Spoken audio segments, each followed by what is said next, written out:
A conversa hoje é a respeito de beleza, um tema caro ao ser humano, mas particularmente para as mulheres. Nós vamos conversar com uma especialista, a doutora Patrícia Frisso, dermatologista. Patrícia, o tema é caro, o tema beleza, a gente às vezes fala politicamente correto, estética, né? Estética, mas a gente está falando de beleza mesmo, né? É. Tem um escritor famoso chamado Dostoiévski que ele diz: só beleza nos redime. Só beleza nos redime, porque ela fala ao espírito humano, independente de qual beleza nós estamos falando, né? Exatamente. Você é dermatologista e pediatra. Minha primeira especialização foi a pediatria. No primeiro momento você ficou atraído pelos baixinhos. E no Isso. segundo momento você descobriu que de repente o aceno da beleza é mais... Eu sempre gostei muito. E na época a gente tinha que fazer para dermatologia uma área de uma clínica geral. E podia ser com as crianças na pediatria ou na clínica médica. Eu optei pela pediatria por gostar mais de criança, por me identificar. Mas eu já sabia que eu não ia conduzir uma vida de pediatra, que seria uma parte, um embasamento para me mostrar uma coisa mais ampla, né, da medicina, para eu fazer a dermatologia depois. E você se encontrou na dermatologia Sim. como você esperava se encontrar? Sim, exatamente. Agora, uma coisa que se percebe é o seguinte, né? A gente tem visto, a gente tem que ficar tentando identificar traços comportamentais, dados culturais. A gente percebe que a mulher, ela pode até abrir mão de comprar o remédio, mas não abre mão daquele cosmético que acena com ela com resultados maravilhosos. Exatamente. É porque a gente tem um envelhecimento e a gente percebe isso com o passar do tempo, principalmente depois dos 30 anos, né, Eustáquio? Porque a gente primeiro está na curva do colágeno ascendente. Dos 30 anos a gente começa a descer. Então, até os 30 anos, às vezes ela não se liga tanto, mas depois dessa data ela percebe visivelmente a modificação, mesmo que menor, pequena. E aí ela acha que o investimento vale a pena. Isso tem muito a ver também com a própria autoestima, né? Tem. Pessoa. Exatamente. O envelhecer, ele é difícil, né? Então, assim... Mas se você aceitar, né? Exatamente. A gente tem que aceitar, mas a gente também pode cuidar, né? Então, a gente tem recurso hoje que a gente minimiza, a gente atenua esse tempo, a gente vai freando.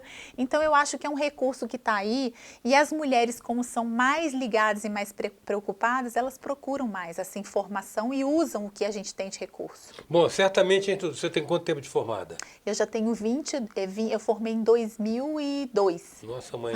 Quase. Então, certamente desde o tempo... Já perdi a conta. Não, desde o tempo, desde a sua formatura até hoje, a indústria da estética não é mais a mesma. Não. Ela passou por várias etapas de evolução em saltos. Exatamente. Né? Mas o que ela entrega efetivamente? O que você pode dar um depoimento de profissional que quando prescreve um tratamento, uma substância, alguma coisa, você assim, não, isso aqui eu sei que minha experiência clínica mostrou. Isso. Entrega. Ao longo dos anos, a gente foi tendo substâncias consagradas. Então, a gente viu que realmente, através de estudo, tem substâncias dentro da dermatologia, que estão dentro dos cremes e os táxis, que realmente fazem diferença. Então, a gente usa vitamina C como consagrada tópica, porque a gente sabe que ela é um antioxidante poderoso, que ela clareia a pele. A gente usa o ácido hialurônico, que a gente tem no nosso organismo, e ele é um poderoso preenchedor de rugas. Então, a gente passa também. Então, a gente tenta associar esses cremes para o paciente. E à noite é tão famoso o ácido. O ácido, basicamente, é o ácido retinóico, ou tretinoína, ou retinol, que é muito encontrado na maioria dos cosméticos noturnos. Então, a gente usa deles, por quê? Porque a gente sabe cientificamente que ele aumenta a produção de colágeno.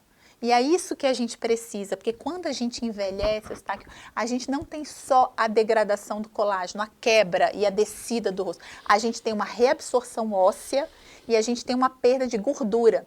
Por isso que o nosso rosto, com o passar do tempo, tende a ter aquele aspecto de derretido. Entendeu? E com esses tratamentos, tanto os cremes, os tratamentos que a gente faz em consultório, as coisas que a gente pede para tomar, vão trazer um pouco de volta, vão atenuar esse efeito.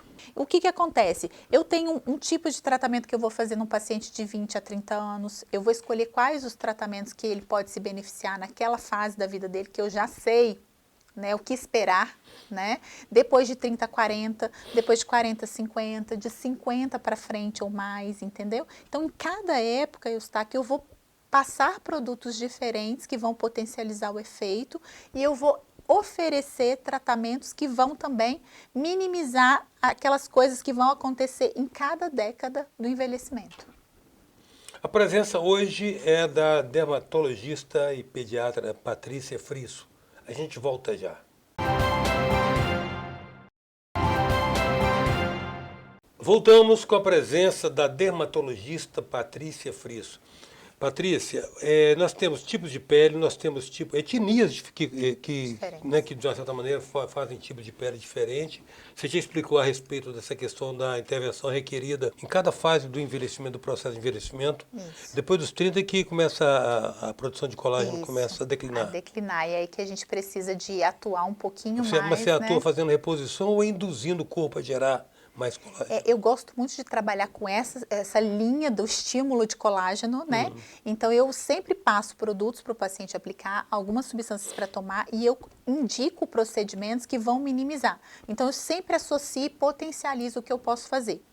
Mas eu vou sempre para a linha do mais natural possível. Eu quero que a pessoa envelheça, mas com aspecto natural, bem cuidado. Eu não quero que uma pessoa de 40...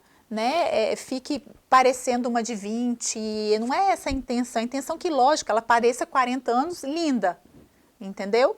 Mas eu não quero transformar ela em outra pessoa. Então, exatamente. Então, é uma linha natural.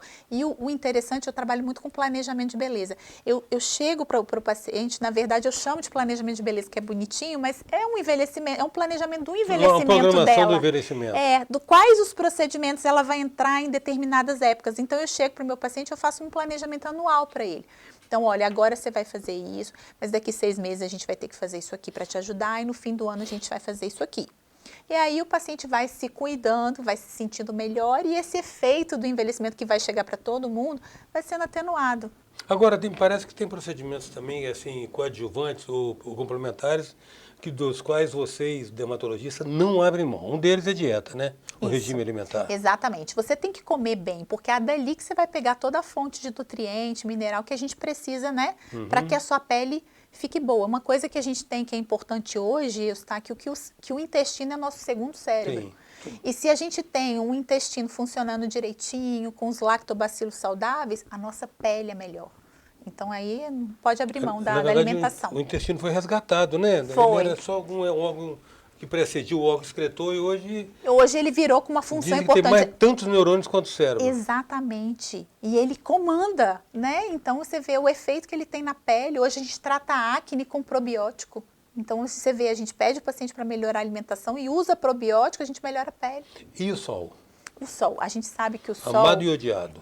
Exatamente. Ele tem um lado maravilhoso, que ele produz endorfina, produz ele é vida, ótimo. Né? Exatamente, ele dá alegria. E ele produz a vitamina D que a gente sabe, que a gente tem necessidade disso, né? E fora que é gostoso demais, né? Mas deixa nós carquilhados. Isso, o problema do sol é o envelhecimento. Ele degrada as fibras colágenas e com o passar do tempo, o sol que a gente toma, que é acumulativo, é que vai fazendo a gente envelhecer. Então, uma das coisas que a gente mais tem que proteger, é que eu falo para meus pacientes, o que você precisa fazer de prevenção para você envelhecer melhor? Usar protetor. O protetor solar não é só para o câncer de pele. Ele vai te impedir. Você diria que é um procedimento básico. A priori, use protetor. Com 20 anos, começa a usar protetor. Entendeu? E vai tendo esse cuidado, que você vai ver como que você vai envelhecer muito melhor. Patrícia, como é que você vê essa invasão da área que requer uma especialidade, né? Vocês têm uma formação entre tempo de residência e depois os primeiros anos de clínica, o aprendizado empírico. Como é que você vê a invasão da atividade, da especialidade de vocês? Por outra, dentista está fazendo procedimento estético, odontólogo está fazendo procedimento estético, esse pessoal de esteticistas estão fazendo procedimentos estéticos. Você acha que está bem demarcado o campo de atuação de cada um, onde um não pode avançar? Não, infelizmente não. A gente está vendo uma coisa que eu nunca imaginei que eu fosse notar isso na medicina, porque tem procedimentos que a gente acredita que sejam exclusivos do médico, pela capacitação que a gente tem, pela formação que a gente tem para isso, entendeu? Porque não é só chegar e aplicar, você tem que entender todo o envelhecimento, funcionamento da pele, quais as complicações que aquilo pode trazer e como tratar a complicação se ela ocorrer.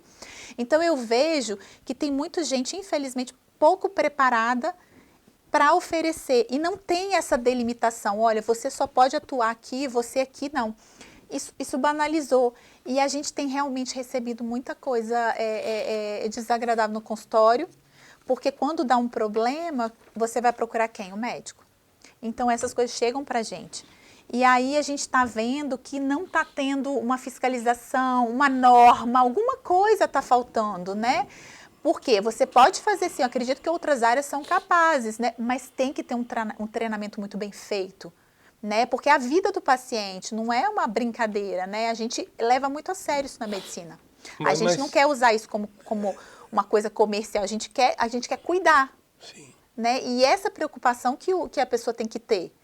Que não é cuidar uma vez. Veja bem, só que é o seguinte, a função do Conselho de Medicina Federal e Regional é fiscalizar o exercício legal da profissão. Isso, eles Correto? fiscalizam Se muito isso tá bem correndo, a parte médica. mas está havendo omissão, porque nesse caso estão invadindo essa área e caberia a ele estar reprimindo. Eles Na estão, engenharia acontece isso. Exatamente. Em todas as áreas. Eles estão tentando, sim, com toda, na esfera aí nacional, eles entram com os processos e tudo. Mas, infelizmente, Eustáquio, a gente percebe que o que tem lá na justiça, para ser obedecido ali no dia a dia, né, dos profissionais, está muito longe essa distância. Então, é uma briga travada na justiça, que também, do mesmo jeito que a medicina tem um lado dela, os outros conselhos têm um lado deles, né? Então, é uma coisa complicada. Me diga uma coisa, Patrícia, a respeito do mito da beleza e da questão da harmonia facial. Existem angulações, como é que se fala, isometrias faciais que definem quando um rosto é tecnicamente bonito? Ou é o sentido da gente? A gente vê a pessoa, acha ela bonita ou acha feia.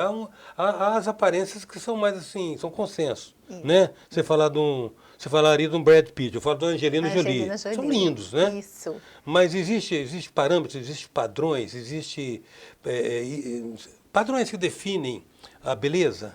Tem matemáticos que foram estudar isso, né? Pegaram as pessoas mais bonitas do mundo e colocaram proporções. Eles realmente mediram a face dessas pessoas.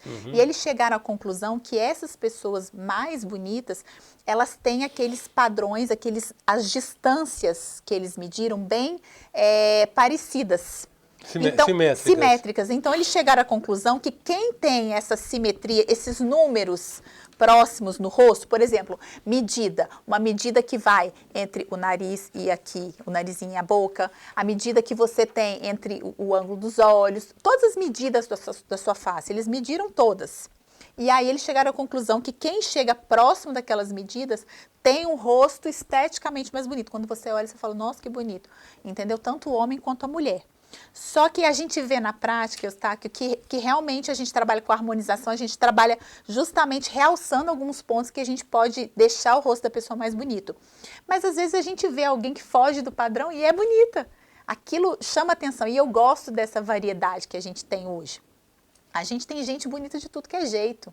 Então a gente tem que ter o bom senso estético, não ficar só ligado naquela matemática, para a gente tentar realçar e manter o rosto da pessoa, mas com as características que ela tem, que eu acho que isso que às vezes é a beleza.